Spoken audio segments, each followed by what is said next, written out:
एक समय की बात है, एक घना जंगल था। यहाँ एक शक्तिशाली शेर राजा के रूप में राज करता था। जंगल के सभी जानवर उसे डरते थे और उसका सम्मान भी करते थे।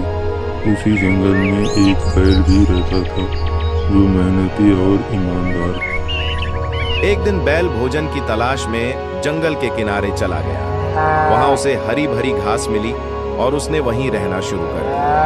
कुछ समय बाद उसकी मित्रता कुछ चालाक सियारों से हो गई। वे बैल से मीठी मीठी बातें करते और उसकी प्रशंसा करते।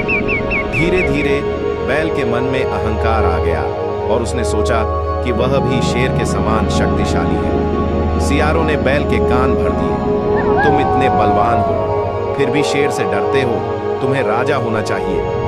बैल यह सुनकर जोश में आ गया और उसने शेर को चुनौती देने का निर्णय लिया।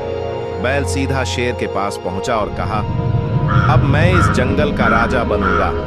शेर ने पहले तो इसे नजरअंदाज किया, लेकिन जब बैल ने दुश्मनी ठान ली तो शेर को क्रोधित होना पड़ा। एक भयंकर लड़ाई हुई जिसमें शेर ने बैल को हरा दिया। मौत के कगार पर बैल को अपनी गलती का एहसास हुआ। उसने समझा कि सियारों ने सिर्फ उसे भड़काया था, लेकिन सच्ची शक्ति शेर के पास ही थी।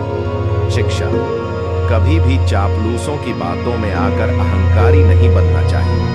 हमें अपनी सीमा और सच्ची शक्ति को पहचान कर ही कोई निर्णय लेना चाहिए।